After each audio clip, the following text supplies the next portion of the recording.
Hi viewers, welcome to mister wake channel. நான் உங்கள் wake. இன்னைக்கு வீடியோவில் லேட்டஸ்ட் ஸ்ப்ரேங்கிற ஹாலிவுட் படத்தோட ரிவ்யூ தான் பார்க்க போகிறோம். அதுக்கு முன்னாடி சில சப்ஸ்கிரைப் இல்லையா, கீழே உள்ள இருக்குல்ல சப்ஸ்கிரைப் பண்ணிக்கோங்க. கூடவே பெல் பட்டன் கிளிக் பண்ணுங்கள். அப்போ தான் நான் போடுற வீடியோ ஒன் நோட்டிஃபிகேஷனாக வரும். அப்போ தான் இந்த வீடியோ மிஸ் பண்ணால் பார்க்கலாம். நீங்கள் லேட்டஸ்ட் ஸ்ப்ரே இந்த படம் 2014 ரிலீஸ் ஆகிருந்துச்சு. 2024 தமிழ் டபுள் விஷயத்தில் ரிலீஸ் ஆகிருக்கு. இந்த படத்தோடைய கதையை பார்க்கறதுக்கு முன்னாடி இந்த படத்தில் அடல் கண்டென்ட் இருக்குது. 18 வயசு மேலே உள்ளவங்க இந்த படத்தை பாருங்கள். ஃபேமிலியோட பார்த்துறாதீங்க, தர்ம சங்கடம் ஆகிடும். அதனால் தனியாக இருக்கும்போது இந்த படத்தை பாருங்கள். இந்த படத்தோட full movie Tamil dubbed version யூடியூப்லேயே அவைலபிளாக இருக்குது. லெட் மீ ப்ரேன்னு செக் பண்ணி பாருங்கள். இப்போ அவங்க இந்த படத்தோட கதை என்னன்னு பார்ப்போம். இந்த படத்தில் ஹீரோயின் வந்து ஒரு போலீஸ் ஆஃபீஸராக இருக்காங்க. அவங்க வந்து ஃபஸ்ட் டே வந்து நைட் ஷிஃப்ட் வேலைக்காக போகிறாங்க. அப்போது ஒரு கார் ஸ்பீடாக வந்து ஒரு ஆள் மேலே இடிச்சிருது. இடிச்சிட்டு அந்த கார்காரர் நிறுத்திட்டு வெளில வந்து பார்த்தாக்கா இந்த இடிச்சவன் வந்து மாயமாக மறைஞ்சிடுறான். ஹீரோயின் என்ன பண்ணுறாங்கனாக்கா கார் ஓட்டிகிட்டு வந்தவொடனே போய் ஜெயிலில் போட்டுறாங்க. தெருவில் ரோந்து பணியில் இருக்க போலீஸுக்கு இன்ஃபார்ம் பண்ணி இந்த மாதிரி ஒரு ஆள் அடிபட்டார், அவர் பார்த்தீங்கன்னாக்க போலீஸ் ஸ்டேஷனுக்கு அழைச்சிட்டு வாங்கன்னு சொல்லிட்டாங்க. அதே போல் அவங்களும் அந்த அடிபட்டவனை போலீஸ் ஸ்டேஷனுக்கு அழைச்சிட்டு வராங்க.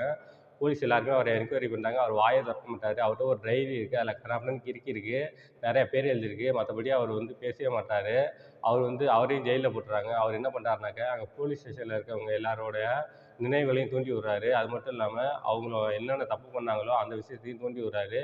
அங்கே இருக்க போலீஸ் என்ன பண்ணுறாருனாக்க கூட இருக்க போலீஸையும் ஜெயிலில் உள்ள கைதியையும் கொலை பண்ணணும்னு நினைக்கிறாங்க. இது தெரிஞ்ச ஹீரோயின் அந்த டாப்லேருந்து எப்படி தப்பிச்சாங்களா இல்லையா, இதுக்கப்புறம் அந்த சுவாரஸ்யமான விஷயங்கள் தான் படத்தோட மொத்த கதையே. இந்த படத்தோட ரன் டைம் பார்த்தோம்னாக்கா 1 hour 32 minutes. ரொம்ப சின்ன படம். ஒரு நைட்டு 12 மணிக்குள்ளே அந்த போலீஸ் ஸ்டேஷனில் உள்ள அமானுஷமான விஷயங்கள் தான் இந்த படத்தோட மொத்த கதையே.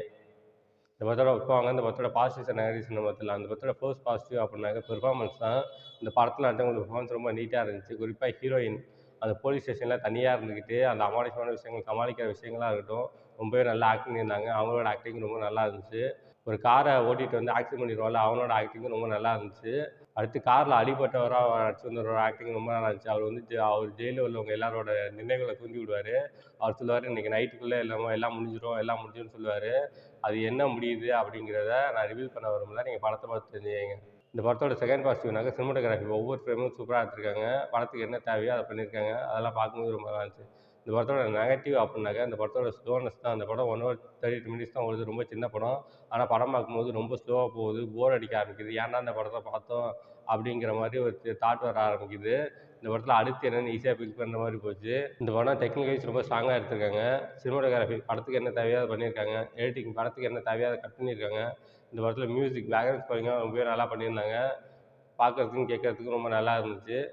அடுத்து இந்த படத்தோட ரன் டைம் பார்த்தோம்னாக்கா 1 hour 30 minutes. ஃபர்ஸ்ட் ஹாஃப் போர், செகண்ட் ஹாஃப் போர். மொத்தம் இந்த படம் எப்படி இருக்குன்னாக்கா இது ஒரு மொக்க படம். இந்த படத்துக்கு என்னோட மார்க் 5க்கு 1.5 தருவேன். இந்த படத்தில் அடல் கண்டென்ட் இருக்குது. தயவுசெய்து 18 வயசு மேலே உள்ளவங்க இந்த படத்தை பாருங்கள். ஓகே, இதோட வீடியோ முடிச்சுக்கிறேன். இந்த வீடியோ பிடிச்சிருந்தா லைக் பண்ணுங்கள், கமெண்ட் பண்ணுங்கள், உங்கள் ஃப்ரெண்ட்ஸுக்கு ஷேர் பண்ணுங்கள்.